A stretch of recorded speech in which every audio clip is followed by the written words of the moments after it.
Bueno, buenas noches. Se te escucha un poquito de eco, Sergio. Ahí ya se escucha bien. Sí, ya está mejor. Perfecto, muchas gracias, Doc. Bueno, buenas noches. Mi nombre es Sergio Andrés Fernández. Soy estudiante de octavo semestre de medicina. El día de hoy vengo a exponerles acerca de el síncope. De antemano, pues agradecer a la doctora Diana Montes, que fue mi tutora durante este tema. Y pues nada, muchachos, vamos a comenzar. Siguiente, siguiente. Bueno, la información pues acá del Consenso para el Diagnóstico y Tratamiento del Síncope de la Sociedad Argentina de Cardiología. Siguiente. Al igual que las guías europeas del 2018 sobre el diagnóstico y el tratamiento pues, del síncope. Siguiente. Asimismo, como la revista española de cardiología, también un enfoque que se hizo sobre el síncope. Siguiente. Inicialmente me gustaría hablar de la epidemiología del mismo y pues tener en cuenta entonces de que la distribución, digamos, por la edad y la incidencia, pues digamos, es muy variable. Se encuentra, digamos, que los pacientes que son de más edad tienen mayor prevalencia de la misma patología y los que son de menor edad, pues tienen menos prevalencia, pero se encuentra un pico muy alto entre los 5 y los 21 años. Entonces, el síncope reflejo es la causa, digamos, más frecuente de síncope en cualquier contexto y a todas las edades. El de origen cardíaco, que ya posteriormente les explicaré cada uno, es la segunda causa más común, siendo más frecuente en pacientes, digamos, de mayor edad y menos frecuente y extremadamente extraño en niños, adolescentes y adultos jóvenes. La prevalencia es demasiado alta en pacientes de 10 a 30 años y es muy infrecuente en pacientes adultos. A una edad media de 40 años, digamos que vuelve a aumentar y a los 65 años ya es, digamos, como que el pico, por así decirlo. Siguiente. En esta gráfica les muestro, digamos, lo que les dije anteriormente, la distribución que hay por edad, teniendo el eje Y y el eje X. El eje Y representa, en este caso, la edad de los pacientes y el eje Y, la incidencia acumulada y la proporción que tienen. Entonces vemos que a mayor edad se presenta mayor incidencia de esta patología. Tienen un pico entre los 5 y 21 años de los síncopes de causas no orgánicas. Siguiente. Bueno, entonces, las guías europeas del 2018 definieron el síncope como una pérdida transitoria del conocimiento. ¿Por qué? Debido a una hipoperfusión cerebral y caracterizada por un inicio rápido, una duración corta y una recuperación espontánea y completa. Entonces, hay que tener en cuenta, digamos, que el síncope se caracteriza por una hipoperfusión cerebral. Es, digamos, la clave de todo esto. Mientras que, digamos, otras patologías ya desencadenadas por otras causas, tienen que, digamos, que saberse diferenciar. Entonces, tenemos que tener en cuenta algo que es un adjetivo, que es el término presincopal. El término presincopal, digamos, se emplea para indicar los síntomas y signos que tiene un paciente antes de presentar el cuadro como tal sincopal, o como comúnmente todos lo conocen como desmayo. Siguiente. Entonces, estas guías se basaron y trataron de dividir la pérdida transitoria del conocimiento en dos causas, en causas no traumáticas y causas por traumatismo pues, cefalocraneal. Pero principalmente en esta charla nos vamos a centrar en las causas no traumáticas pues, de la pérdida transitoria del conocimiento. Entonces aquí están cuatro o tres causas, digamos, muy importantes como son el síncope, los ataques epilépticos y las causas psicógenas. Como ya les dije, el síncope se caracteriza por una hipoperfusión cerebral, mientras que los ataques epilépticos por una, digamos, una despolarización desordenada de las neuronas o una actividad cerebral, digamos, excesiva, que es anormal. Las causas psicógenas hay que tenerlas en cuenta, los pacientes psiquiátricos más que todo, y causas muy extrañas como el síndrome de Roberta subclavia, hemorragia subaracnoidea y ataques anóxicos y anóticos. Es importante que sepamos diferenciar cada una de estas. Siguiente. Entonces, aquí hay un cuadrito que me pareció muy importante de la revista Argentina de Cardiología, que es, digamos, un diagnóstico diferencial que es muy común sobre el síncope y la epilepsia. Entonces, hay que saber distinguirlos muy bien. En este caso, la epilepsia presenta pródromos con aura. ¿Qué quiere decir? Que presenta, digamos, fosfenos, presenta síntomas vegetativos a veces, pero más que todo el síncope es el que mayor predomina. ¿Qué quiere decir? Que el síncope presenta más síntomas neurovegetativas asociados a la epilepsia. ¿Por qué? Porque se asocia con hipoxia cerebral y ya sabemos que, digamos, si hay hipoxia cerebral, empiezan a activarse los sistemas compensadores que van a causar todo esto, ¿no? La descripción de un testigo es básicamente importantísimo en estos cuadros. ¿Por qué? Porque así podemos diferenciar si es una epilepsia o un síncope, porque si no tenemos a nadie presente, pues es muy difícil saber cómo se desencadenaron los movimientos del paciente, si tuvo movimientos clónicos, el paciente recuperó simultáneamente la conciencia, si el paciente, digamos, tuvo mordedura de su lengua. Entonces, digamos que la descripción del testigo es muy importante. Los movimientos tónico-clónicos prolongados se asocian con epilepsia, mientras que los breves se asocian con síncope. Aquellos que se inician simultáneamente con una pérdida del conocimiento se asocian con epilepsia, mientras que estos movimientos se inician después de la pérdida de la conciencia en el síncope. Los movimientos clónicos semilaterales automáticos tienen que ver con epilepsia, mientras que en el síncope tiene movimientos involuntarios que son muy inespecíficos, puede tener rigidez o no, puede tener movimientos clónicos o no, entonces son inespecíficos, mientras que en la epilepsia ya son como más clásicos de esta. La mordedura de la lengua es muy clásica de la epilepsia, más que todo en las zonas laterales, mientras que en el síncope pues no es característico. Y en la epilepsia se presenta la cianosis facial, mientras que en el síncope predominan los síntomas neurovegetativos, como la palidez y la sudoración. La recuperación de la epilepsia es una recuperación prolongada y se acompaña de confusión, mientras que en el síncope la recuperación es mucho más rápida y los síntomas neurovegetativos van a persistir. Y el dolor muscular, que digamos que ayuda a diferenciar demasiado porque, pues, como sabemos, en la epilepsia pueden haber contracciones tónico-clónicas, pero, pues, digamos, no es muy específico que se den algunos de los dos casos. Entonces, tenemos que abordar todo lo anterior dicho para poder hacer un diagnóstico diferencial adecuado en el servicio de urgencias. Siguiente. Entonces, tenemos que conocer los determinantes de la presión arterial porque sobre esto se va a basar la fisiología de esta patología. Entonces, la presión arterial tiene dos determinantes como son el gasto cardíaco y la resistencia vascular periférica. Cualquier causa que me altere alguna de estas dos me va a desencadenar a una hipoperfusión cerebral y a una consecuente pérdida transitoria del conocimiento.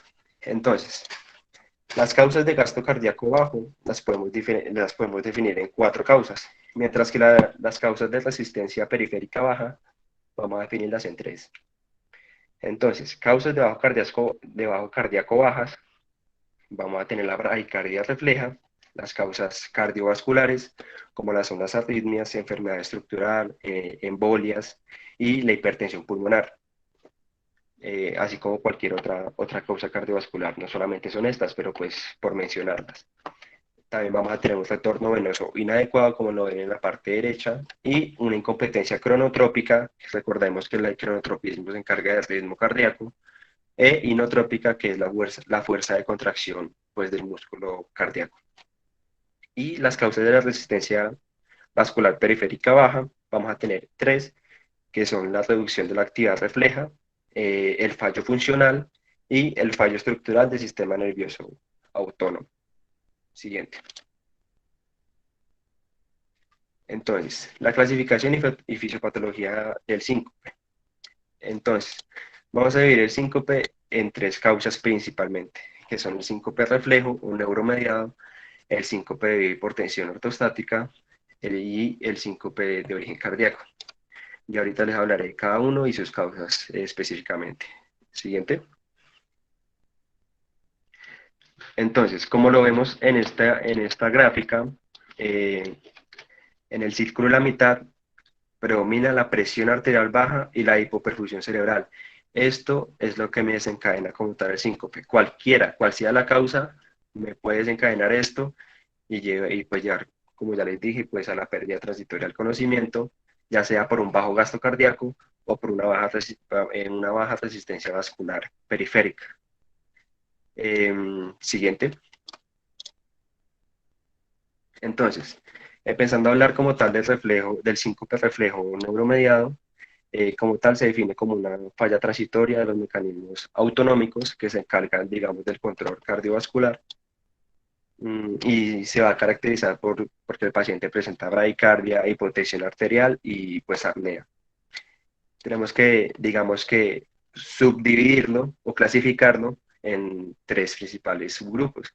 Entonces, el síncope reflejo se divide en vasopresor, que es cuando predomina la caída de la presión arterial; cardioinhibitorio, que es cuando predomina la bradicardia; y mixto, pues cuando hay componente de cada uno de estos.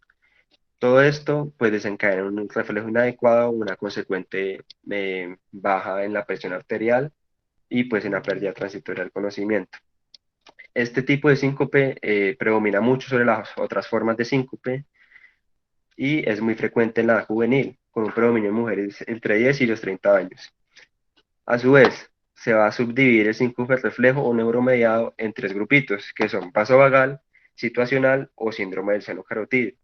Entonces, el vasovagal es el paciente que está mucho tiempo de pie, que necesita, digamos, que el cerebro lo que hace, digamos, es como generar eh, una pérdida de la estabilidad o del conocimiento. ¿Para qué? Para que toda esa sangre que está represada a nivel de los miembros inferiores regrese pues al cerebro y pueda, digamos, que mejorar la situación del paciente. El emocional, que es por situaciones estresantes, ya sea por miedo, por pánico, fobia a la sangre, que es muy común. El síncope ya situacional es importante, digamos, tenerlo en cuenta porque es aquel que se desencadena con, digamos, la micción, con la estimulación gastrointestinal, con tos, estornudos, a veces con el ejercicio. Un paciente que, digamos, no puede hacer fuerza para defecar porque se desmaya, no puede orinar porque se desmaya, o no puede reírse o tocar un instrumento de viento porque se desmaya.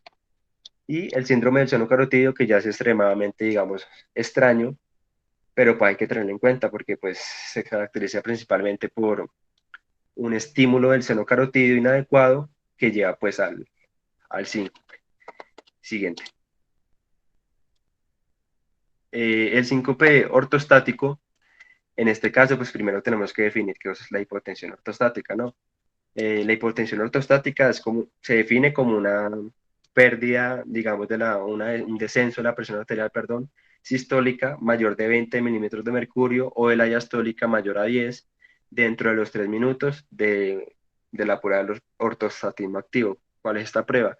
Consiste en hacer que el paciente se siente, se levante, se acueste, se levante y medir en esos 3 minutos cuánto desencadenante, digamos, o cuánto variabilidad hubo en la presión arterial.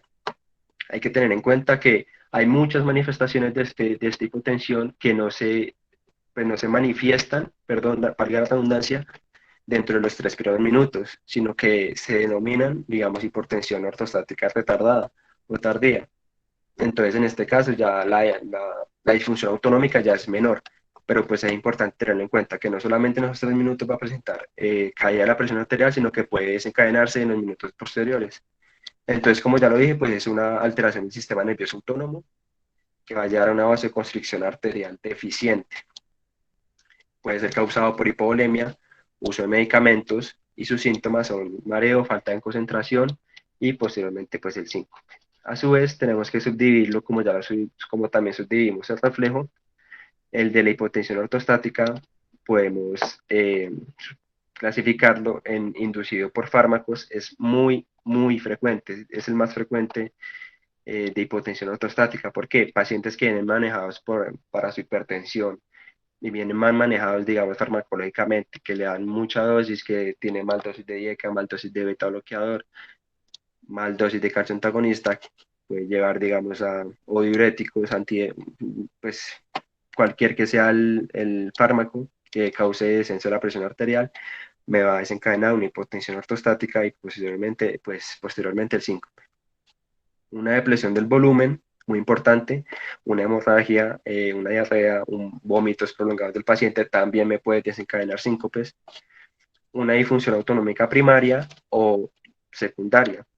Entonces, la primaria, ya sea por una atrofia sistemática, una enfermedad de Parkinson, una demencia de cuerpos de Lewy, o una secundaria que ya pues es causada por, por enfermedades crónicas, ya sean diabetes o enfermedades, digamos, enfermedades por inhalación de químicos o por presencia de algún componente ambiental, o pues que me pueda desencadenar esto, tumores, cáncer, pues ya esto tiene que tener un estudio más a fondo, ¿no?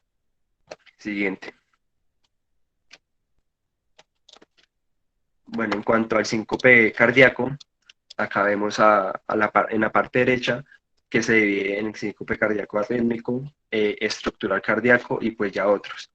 El arrítmico es, digamos, la forma más frecuente de síncope cardíaco, que pues como ya lo he dicho anteriormente, me va a llevar a un descenso de la presión arterial y pues pues al síncope. Las cardiopatías estructurales, muy importante tenerlas en cuenta. En las arritmias por causa primaria predominan las bradiarritmias, como taquiarritmias, ya sean cualquiera de las dos, pero que sean ventriculares. Tienen menos frecuencia las supraventriculares. Son más frecuentes, como ya les dije, las ventriculares. La cardiopatía estructural, una estenosis aórtica, pues obviamente si no está saliendo buena sangre de esa aorta, no hay nada, no hay sangre que llegue por, por medio de las arterias al cerebro, entonces pues hay que tenerlo relativamente presente, ya sea por el examen físico o que ya tenga el paciente esta patología previa de base. Un infarto agudo de miocardio también me lo puede desencadenar, miocardiopatía hipertrófica, alguna masa cardíaca como los mixomas o enfermedad por taponamiento pericárdico, etcétera. Siguiente. Bueno, esta tablita también es muy importante, ya que aquí nos está mostrando entidades que se pueden clasificar erróneamente como síncope. Entonces, pues los ataques epilépticos, como ya los dije anteriormente, caídas sin pérdida transitoria del conocimiento, cataplexias, hemorragias intracerebrales o subaracnoideas, síndrome de robo de la subclavia, trastorno metabólico, ya sea hipoglucemia, muy importante. La hipoglucemia hay que tenerla muy presente porque pues, pueden ser falsos simuladores. La intoxicación paracardíaca, y otros, pues ya, digamos, no tan prevalentes. Siguiente. El pronóstico e impacto sobre la calidad de vida del paciente, indudablemente, es muy importante, ¿no? El síncope reflejo suele tener un buen pronóstico, digamos que desencadenado por patologías, digamos, no patologías, sino por causas no orgánicas, digamos, mientras que la cardiopatía estructural y la enfermedad eléctrica primaria, como las arritmias, son los principales factores de riesgo para una muerte súbita cardíaca asociada al síncope. El síncope de alto riesgo, digamos que tenemos que asociarlo con la patología de base que tenga el paciente y va a tener un alto costo en salud, ya que, digamos, un ingreso inadecuado de un paciente que no tenga, digamos, estudios a fondo de esto, va a desencadenar alto costo en salud, impacto sobre la familia, impacto sobre él, pues indudablemente pues va a tener un diagnóstico erróneo. Siguiente. El diagnóstico básicamente se basa, digamos, en tres cosas principalmente. La historia clínica detallada, que es, digamos, uno de los pilares para saber los ataques previos, si este es el primer ataque, si el paciente tuvo algún testigo que haya visto el síncope. Si no es así, pues tratar de llamar a alguien que haya estado cerca o haya presenciado. La exploración física, la presión arterial en decúbito supino y de pie. La presión arterial siempre va a ser, digamos, un pilar en estos pacientes con síncope, saber si hay presencia de hipotensión o si hay alguna alteración en sus ritmos cardíacos, la auscultación cardíaca, la toma de los pulsos para descartar patologías. Y el electrocardiograma, que digamos que son como los que nos van a descartar patologías cardíacas. Siguiente. Ya cuando queremos entrar a estudiar, digamos, otra patología ya más a fondo, ya podemos enviar un ecocardiograma si yo ya tengo una patología estructural cardíaca previa conocida, que quiere decir que el paciente ya tenga una insuficiencia, digamos, cardíaca, como lo fue la anterior charla, de base, que sea compatible pues, con este síncope, que el paciente tenga, se le envíe un masaje del seno carotídeo en pacientes que sean mayores de 40 años, en menores de 40 no está indicado. Una prueba de masa basculante, que ya ahorita la explicó bien, cuando se sospeche síncope por hipotensión ortostática o síncope reflejo, y pues un hemograma cuando haya una indicación clínica. Por ejemplo, si yo sospecho hemorragia, pues pido una miro la hemoglobina y el hematocrito, miro la saturación de oxígeno, miro el análisis de sangre, si sospecho hipoxia, electrolitos, etcétera. Entonces, determinación de troponina, si sospecho que el paciente va a tener pues, tuvo infarto, o dímero D si sospecho embolia pulmonar, solamente en pacientes de alto riesgo. Siguiente. Bueno, acá pues las características clínicas que pueden indicar pues qué tipo de síncope tiene el paciente, que pues digamos en el reflejo el paciente que tenga síncopes recurrentes, que se presente durante las comidas, que cuando estuve mucho tiempo de pie, que en un lugar en el que había mucho calor o había mucha gente, el síncope por hipertensión ortostática, también es muy característico en pacientes que están mucho tiempo de pie, eh, se presente después de las comidas, también es muy importante, o el de origen cardíaco, que ya se presente durante el esfuerzo, durante el ejercicio, que tenga palpitaciones, que tenga historia familiar de muerte súbita, prematura, sin causa conocida, que tenga patología estructural y pues hallazgos electrocardiográficos que nos indiquen a bloqueos o alguna alteración como tal cardíaca, como la hipertrofia ventricular o auricular. Siguiente. Entonces, el tratamiento como tal del síncope en el servicio de urgencias, antes de ingresar a hacer cualquier tipo de tratamiento, tenemos que hacernos tres preguntas. Primero, si se puede identificar una causa subyacente que sea grave, porque digamos que alrededor del 40-45% de las enfermedades subyacentes cardiovasculares y no cardiovasculares son obvias de identificar en el servicio de urgencias. Entonces, la mayoría de enfermedades se identifica fácilmente. Segundo, hay riesgo de un desenlace adverso como la enfermedad cardíaca estructural, los trastornos electrolíticos, perdón, primarios, principal causa de muerte súbita en pacientes con síncope de origen cardíaco, como ya los dije, y por qué es importante, digamos, estratificar al paciente. Importante colocarlo en un paciente de alto riesgo, bajo riesgo, mediano, bajo. Entonces, ¿por qué? Porque, digamos, los pacientes de bajo riesgo podrían, digamos, asesorarse adecuadamente, informarse sobre su patología benigna y no ingresarlos innecesariamente. Así ahorramos costos en salud y reconocemos los pacientes con enfermedad cardiovascular de alto riesgo también que puedan necesitar pruebas y pues hospitalización, que pues hay que diferenciar en alto o bajo riesgo, que ya en la siguiente diapositiva les voy a mostrar. Y tercero, si se debe ingresar al paciente. Como ya les dije, el ingreso innecesario es perjudicial para el paciente, para la familia y pues para la propia clínica porque va a llevar ingresos y pues gastos, perdón, innecesarios. Siguiente. Aquí les clasifico, digamos, el bajo riesgo o alto riesgo del paciente. Entonces, según el acontecimiento sincopal y su historia médica. Si el acontecimiento sincopal, digamos, el paciente no tiene prodromos típicos de síncope, digamos que tiene síntomas neurovegetativos como mareo, calor, sudoración, náuseas, vómitos, después de una visión o sonido o olor desagradable, que se desencadene con las comidas, con la tos, con la defecación, con la micción, yo clasifico a ese paciente con bajo riesgo. No es un paciente que tenga un riesgo alto y puedo informar sobre su patología, digamos, entre comillas, benigna. El de alto riesgo se divide en mayor y en menor. Mayor si es un paciente con presentación de dolor torácico, disnea, dolor abdominal o cefalea. Si tiene síncope durante el esfuerzo o en supinación o durante el ejercicio, también se desencadenan en alto riesgo mayor. Palpitación de aparición súbita o seguida de síncope.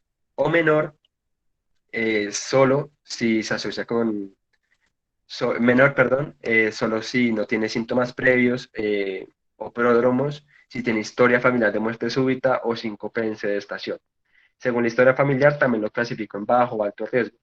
Entonces, bajo riesgo es que el síncope sea muy recurrente, que tenga características, digamos, que no nos indiquen algo crónico o algo muy grave. También podemos clasificarlo de bajo riesgo. Alto riesgo, en este caso, pues ya mayor, ya en pacientes con cardiopatía estructural previa o enfermedad arterial periférica, enfermedad arterial coronaria grave, que ya nos indique un riesgo, digamos, mayor según la historia médica. Siguiente. Y también según la exploración física.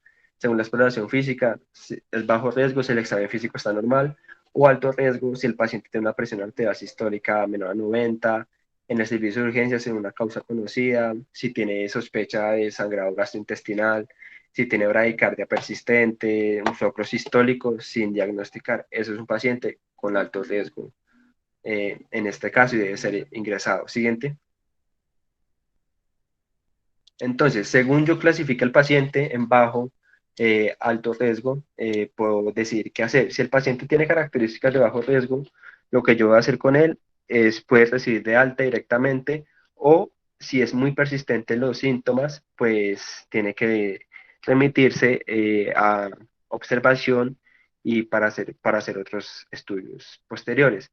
Si el paciente tiene una característica de alto riesgo, cualquiera que sea, tiene que tener una estrategia diagnóstica intensiva. No tiene que salir del hospital, tiene que, mejor dicho, ingresar de una vez para diagnóstico o tratamiento. Tenemos que buscar en esos pacientes qué es lo que está pasando. Siguiente.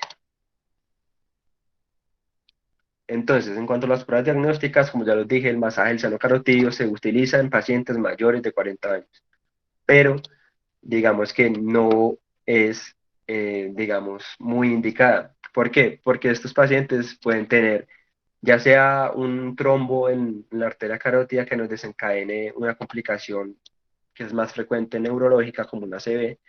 Entonces, estos pacientes como que es más, digamos, el miedo que se tiene de que ocurra esto, ¿no?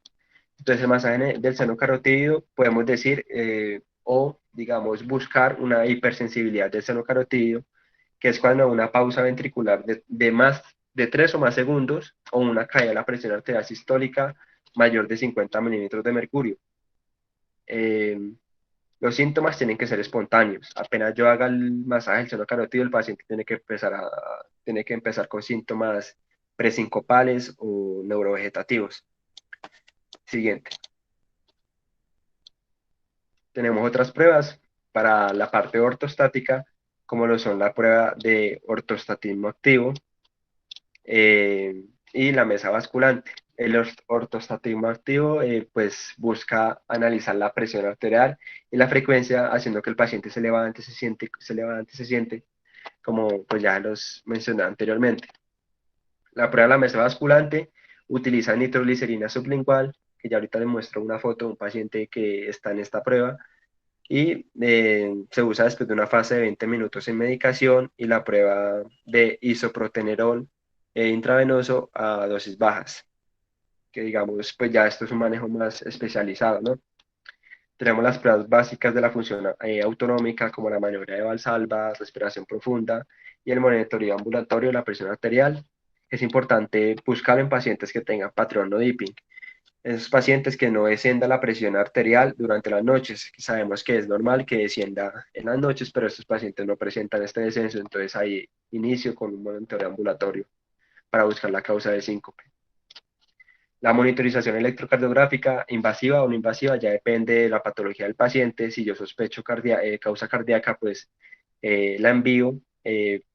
Se ingresa en pacientes con alto riesgo, se envía a Holter en algunos pacientes, tiene mayor valor en síntomas cardíacos frecuentes, se graban eventos a veces, estos, digamos, grabadores de eventos son un dispositivo externo que el paciente tiene y cuando tiene prodromos del síncope, oprime este botoncito y esto va a ser, digamos, nos va a ir dando una indicación de a qué hora es más frecuente que ocurra el síncope, con qué eventos, entonces es importante. Hay aplicaciones para smartphones, pero tienen muy poco uso. Hay telemetría remota y Holter insertable, también es poco común. Eh, estudios electrofisiológicos, el test de la adenosina, ecocardiografía, pues como ya dije, si se sospecha una causa estructural cardíaca previa, prueba de esfuerzos y coronariografías. Siguiente. Aquí en esta imagen pues pueden ver un paciente que está en test de prueba de mesa basculante, en el cual pues está con la mesa, pero pues según los artículos que yo revisé, ha habido mucha controversia en cuanto a estos pacientes porque se presenta, digamos, diferencias de artículos, de pruebas en cuanto al ángulo que tenga el paciente, si es entre 20 a 40 grados, si es entre 30 a 50, entonces digamos que no son muy claros en cuanto a esto. Como ya les dije, la nitroglicerina sublingual, como lo ven en la parte de abajo, se lo están administrando al paciente para reproducir los síntomas que se pueden presentar o no. La mayoría de veces sí se presenta. Siguiente. Bueno, en cuanto al tratamiento, inicialmente el síncope reflejo es de tipo no farmacológico. Lo principal es no farmacológico. Tenemos que insistir en el manejo no farmacológico, que es tranquilizar e informar a al paciente y a la familia sobre el curso benigno pues, de esta enfermedad. Hay que aumentar la ingesta de líquidos, consumo de cloruro sódico, de sal, 120 milimoles al día. Hay que suspender o reducir el tratamiento hipotensor, entonces tenemos que mirar cómo están esas dosis de esos medicamentos, si hay alguna alteración en estos mismos, si el paciente se lo está tomando bien, si no se lo está tomando, entonces importante tenerlos en cuenta. Las maniobras de contrapresión, muy importantes, en este caso, digamos, hay dos tipos, que es una que el paciente, que ha mostrado efectividad, no una que el paciente en la parte de los miembros superiores haga una fuerza con los dos miembros superiores, fue una fuerza centrífuga, mientras que la parte de los miembros inferiores, contracción de los cuádriceps. Y ahorita les muestro una foto de un paciente que está haciendo maniobras de contrapresión, eh, o ya el manejo, digamos, farmacológico, que ya se indica en pacientes que definitivamente no han respondido al manejo no farmacológico, como lo son la fluocortisona. Como tal, esta aumenta la absorción renal de sodio y expande pues el volumen cardíaco. Los agonistas alfa o los beta bloqueadores. Muchos dirán, ¿por qué beta bloqueadores? Beta bloqueador no se supone que baja la presión, entonces, ¿cuál es, digamos, el objetivo? Entonces, digamos que los beta bloqueadores se le han atribuido la capacidad de reducir el grado de activación de los mecanorreceptores ventriculares. Entonces, como tienen un efecto ionotrópico negativo, entonces va a haber menos estimulación de estos mecanorreceptores ventriculares y menos desencadenantes pues, de síncope, ¿no? En esos pacientes con alteración de los mecanorreceptores. Siguiente. Aquí, pues ya, como ya les dije, insistir en los cambios y estilos de vida. Si el paciente tiene pródromos, maniobras de contrapresión se indican. Y si no tiene pródromos o son muy cortos, ya, digamos, indicamos Holter o indicamos, digamos, algún otro monitoreo como el mapa, pero ya depende, digamos, de cómo se comporta el paciente con el manejo no farmacológico. En cuanto a los fármacos hipotensores, como ya lo dije, interrumpir o reducir dosis y la estimulación cardíaca con algún mecanismo invasivo ya, pues ya es para pacientes que tengan manejo especializado. Siguiente. Como les dije anteriormente, este es un paciente que está haciendo maniobras de contrapresión, entonces está haciendo fuerza centrífuga en los miembros superiores y está contrayendo cuádriceps inferiormente. Siguiente.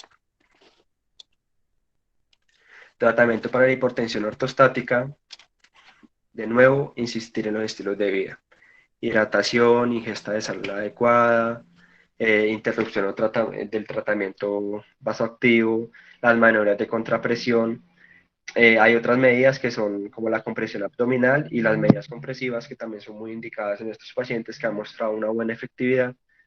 La cabeza elevada durante el sueño va a prevenir la poliuria nocturna, entonces va a mantener los líquidos corporales mejor distribuidos y va a mejorar la hipertensión nocturna, que es lo que estamos buscando para evitar esos patrones variables durante las noches. También otros medicamentos como la midodrina o la flucortisona. Siguiente. Como ya les dije, como tal se indican manejos de estilos de vida, que es lo importante, maniobras de contrapresión, cabeza elevada durante el sueño, la midodrina o la fluocortisona. Siguiente. Entonces, este es un medicamento que, digamos, está aprobado por la FDA, que se llama droxidopa, que es un precursor de la norepinefrina. Entonces, es un agonista alfa-beta que actúa a nivel central y periférico para el tratamiento de hipotensión ortostática neurogénica, pues sintomática, pero pues nosotros como tal, digamos en el manejo de médico general, no tenemos indicación para este medicamento, ya que se tienen que estudiar, digamos, más a fondo las causas del paciente, entonces ya esto sería en pacientes que necesiten manejo en unidad de síncope, que ya es algo más especializado. Siguiente. Los puntos a tener en cuenta, que el síncope es un problema médico muy común que afecta a un porcentaje elevado de la población algún día de su vida.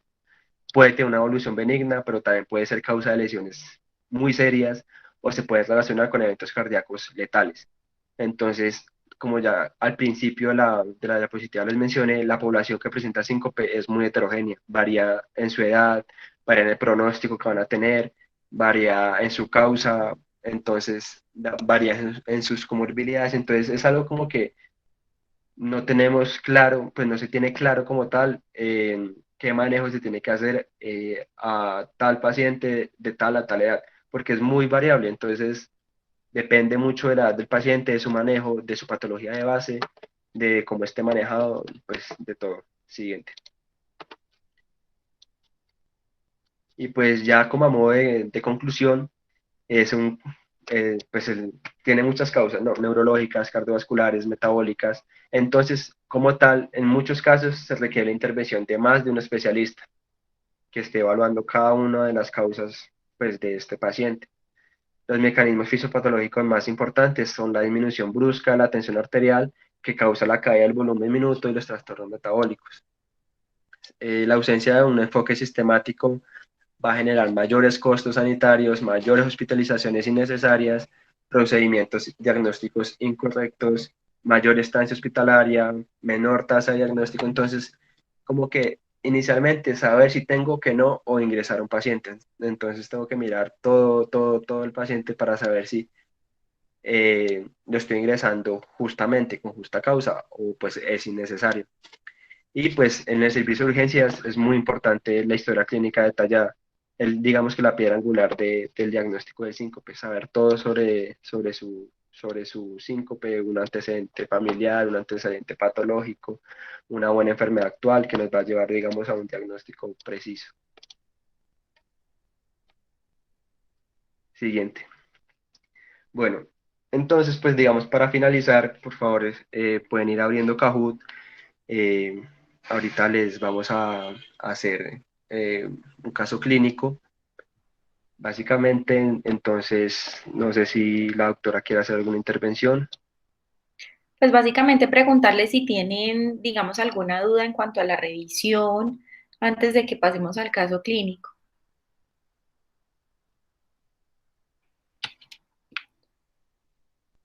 Que si tienen alguna duda, ¿no? Bueno, el síncope, realmente como para precisar algunas cosas ya desde la experiencia clínica, es una entidad muy prevalente y es una causa muy frecuente de consulta médica, tanto en los servicios de consulta externa como en las unidades y en los servicios de urgencias. Normalmente los síncopes, la gran mayoría tienen un buen pronóstico, pero cuando estos pacientes presentan crisis muy recurrentes, pues compromete gravemente y seriamente la calidad de vida. Más o menos entre el 6 al 30% de estas personas van a tener causas cardíacas como causas de su síncope, y esa va a ser la primera manifestación, van a debutar con eso. Esas personas, ese grupo específico de personas, pues van a tener mal pronóstico y un alto riesgo de muerte súbita.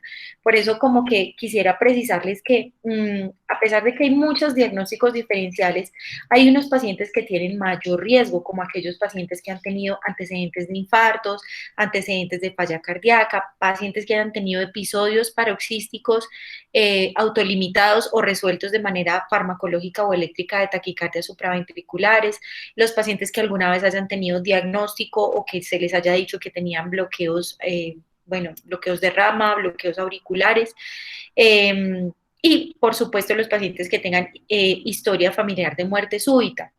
Entonces, ese grupo de pacientes en específico será muy importante abordarlos con un diagnóstico integral. Como Sergio lo decía, aquí no únicamente tiene que participar una especialidad, sino que con frecuencia requiere la intervención de más de una especialidad, pues son muchos los factores, digamos, que intervienen en la fisiopatología de esta enfermedad.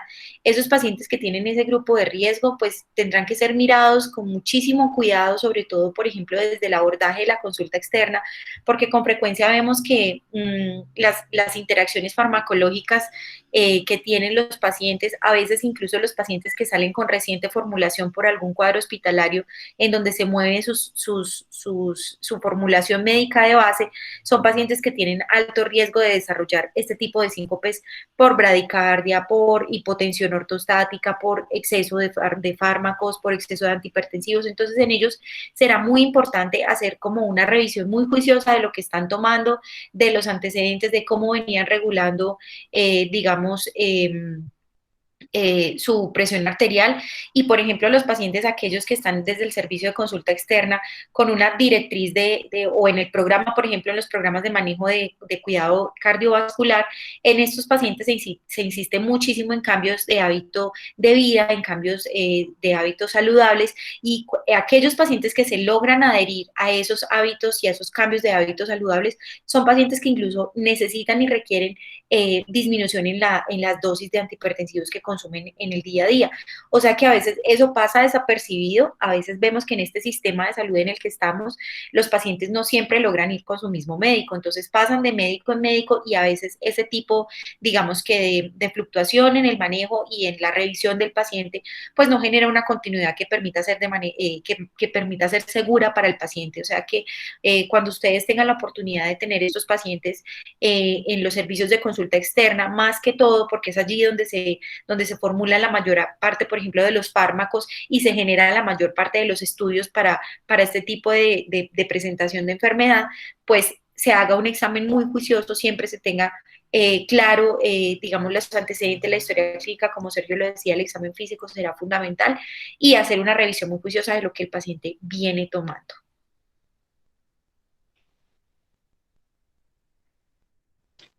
Listo, muchas gracias. Listo, entonces vamos a empezar con el cuadro, con el caso clínico. En este caso es un varón de 28 años, con antecedentes personales de importancia, refiere ser fumador de media cajetilla de cigarrillos diaria, no existen otros hábitos tóxicos ni patologías anteriores, tampoco tiene antecedentes familiares de interés que nos indiquen alguna causa. El síncope ocurrió hace 3 semanas por motivo emocional, no tiene síntomas premonitorios, duró de 1 a 2 minutos con recuperación espontánea, sin secuelas. No es la primera vez que ocurre en este paciente, ya había ocurrido meses atrás jugando fútbol. Actualmente se encuentra asintomático, no refiere debilidad ni fatiga, no presenta disnea, ni ortopnea, ni palpitaciones, ni disnea paroxística nocturna, ni tampoco hay alteraciones en la diuresis. Siguiente. En cuanto a la exploración física, generalmente el paciente tiene un aspecto delgado, una buena coloración mucocutánea y está bien perfundido. La presión arterial de 120-80 milímetros de mercurio. A nivel cardíaco, la auscultación cardíaca es rítmica a 90 latidos por minuto y se oye un soplo sistólico grado 2, 3 de predominio en el foco mitral. Las piernas no presentan edemas y se palpan los pulsos popliteos y pedios. A nivel abdominal no existe patomegalia ni reflujo hepatoyugular. Neurológico, no, normal. Siguiente. Bueno, entonces por favor, abren Kahoot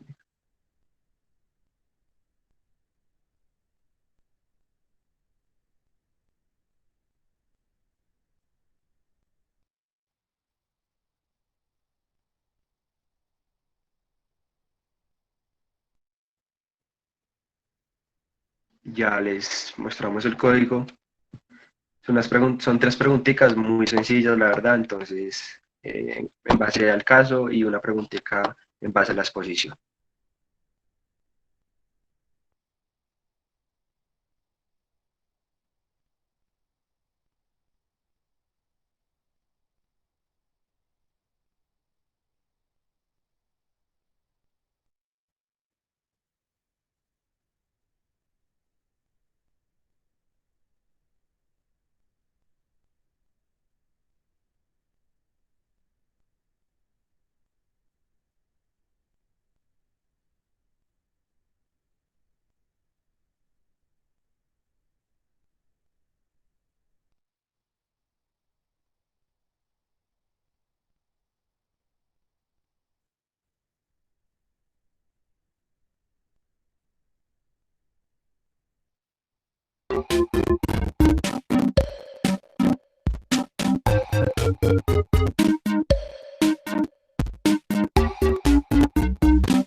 Esperemos un minuto a ver quién más se conecta, muchachos, si se puede conectar, de verdad es muy fácil.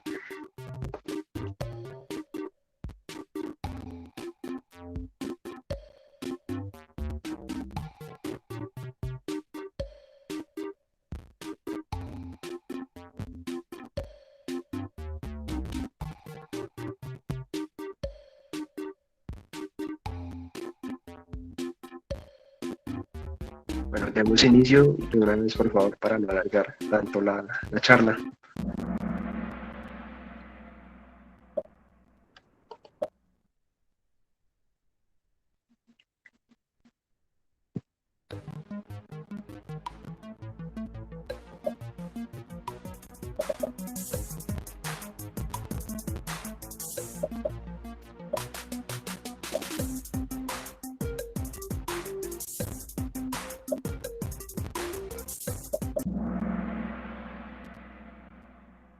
Bueno, pues yo creo que era muy claro, síncope de origen cardíaco, los de síncope de origen reflejo, es importantísimo que tengan en cuenta el examen físico.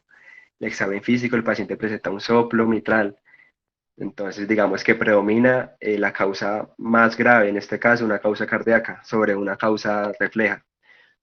Si no les hubiera dicho el examen físico cardíaco, probablemente hubiera sido un síncope reflejo, pero pues este paciente presenta más características cardíacas que reflejas. Siguiente.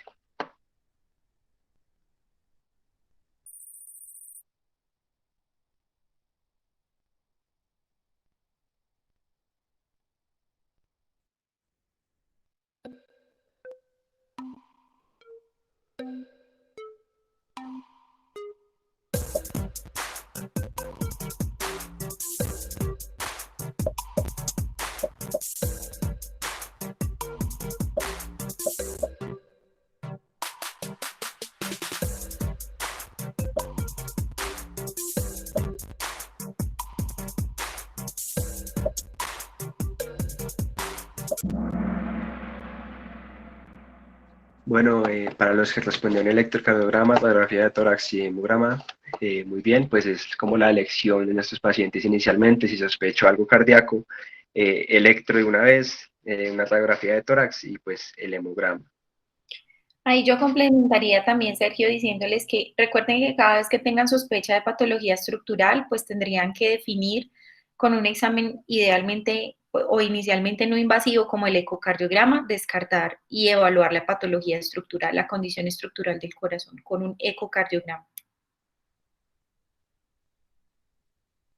Listo, muchas gracias. Siguiente.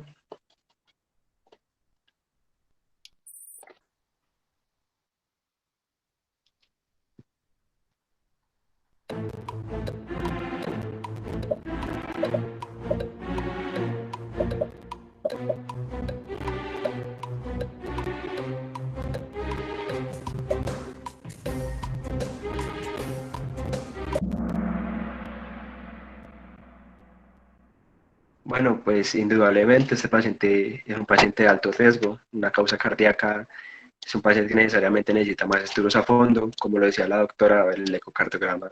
La ecocardiografía es muy importante para definir si tiene patología previa de base, como ya posteriormente les iré a mostrar ahorita en la continuación del caso.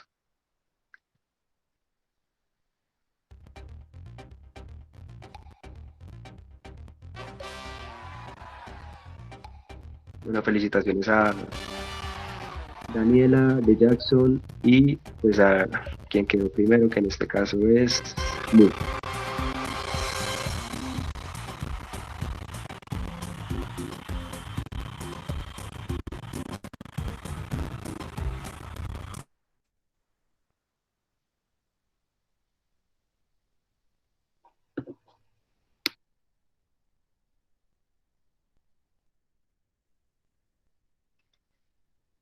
Bueno, en cuanto al electrocardiograma, paciente, pues como lo pidieron ustedes también en el inicio, se realizó el electrocardiograma en el que se apreció un ritmo sinusal de 80 latidos por minuto, una onda P bifásica en B1 con componente terminal mayor que el inicial, lo que nos indica una hipertrofia de la aurícula izquierda del paciente.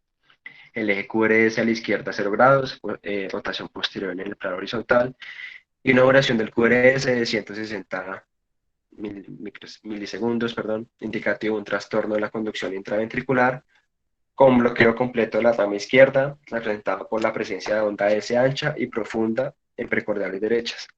Tenemos alteración en el ST, descenso en B5 y B6, que es característico de sobrecarga del ventrículo izquierdo. Siguiente.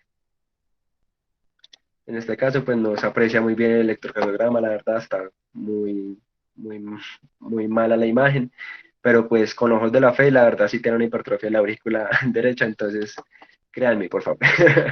Bueno, siguiente. Bueno, en tanto la radiografía de tórax, vemos una cardiomegalia a despensa de cavidades izquierdas, como lo ven en la diapositiva, entonces digamos que más que cardíaco es síncope, ¿no? Siguiente. Bueno, los paraclínicos se le pidió hemograma, coagulación y bioquímica con perfil hepático y lipídico.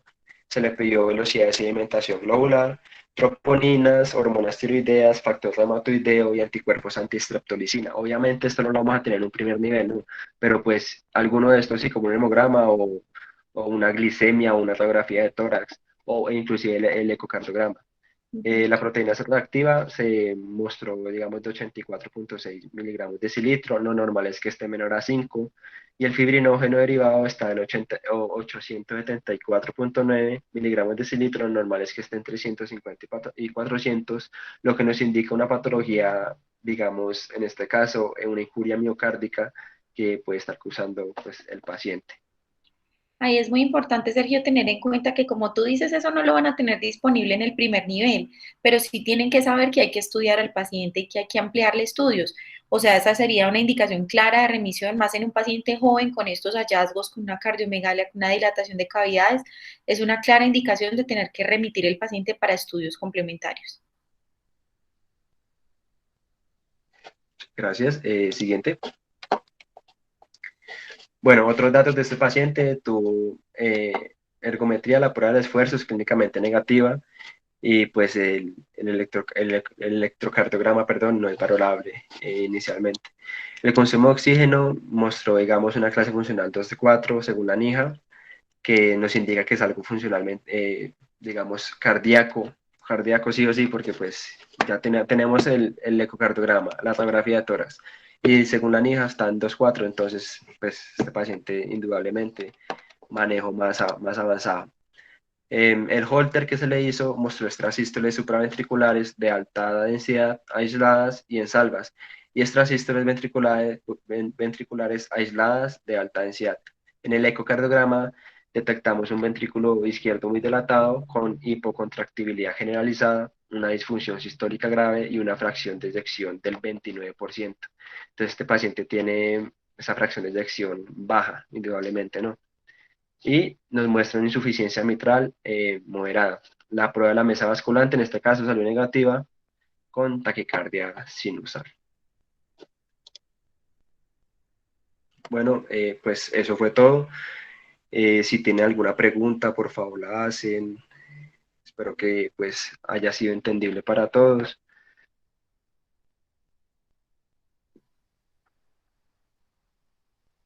No sé si a alguien le llame la atención eh, algo de ese caso clínico en específico, aparte de los hallazgos que encontramos. ¿Qué es lo que más llama la atención ahí?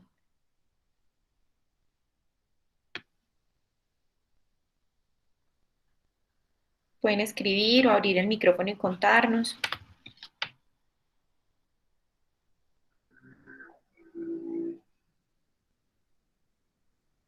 28 años,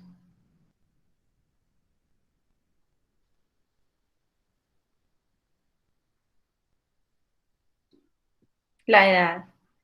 La edad, entonces, un paciente de 28 años con una falla cardíaca, miren que el ecocardiograma mostró una fracción de eyección del 26%, es un paciente en el que hay que sí o sí ampliar muchísimos estudios acerca de por qué ese paciente tan joven tiene una falla cardíaca cuando no tiene factores de riesgo para falla cardíaca, ni una hipertensión, ni una dislipidemia grave, ni una enfermedad coronaria previa. O sea que ese paciente tendrá que estudiarse de manera rigurosa desde que tenga una cardiopatía congénita que haya debutado ahora con ese cuadro o que hayan quizá podido cursar con patologías desde infecciosas, amiloidosis, bueno, cantidades de enfermedades que pueden condicionar una falla cardíaca temprana en un paciente pues tan joven. Sergio, no, pues creo que felicitarte, darte las gracias por esta excelente revisión. Eh, Creo que las charlas están quedando grabadas. Esta, como cualquier otra de las charlas que digamos que se pretenden abordar acá, requieren un repaso, requieren que ustedes sinteticen nuevamente esa información y digamos que la ordenen para ustedes de la manera que más se les dé, pero sí traten de que cada tema que revisamos acá de una vez les quede digamos que lo mejor comprendido posible, porque pues esa es la idea precisamente de estas revisiones, no hacer una revisión normal, porque pues finalmente una revisión de tema eh, igual a las que se hacen no tendría mucho sentido. El sentido real de esto es que ustedes resuelvan aquí sus dudas y se equivoquen aquí, pregunten aquí todo lo que quieran preguntar para que entre todos, obviamente, pues lleguemos a la conclusión de todo. Entonces, Sergio, muchas gracias y felicitaciones y gracias a todos. Bueno, doctora, muchísimas gracias a usted por la guía que tuvo durante el caso conmigo y pues nada, muchas gracias a todos. Recuerden que las charlas quedan grabadas y pues nada, que tengan buena noche y nos vemos dentro de 8 días. Así es, chao.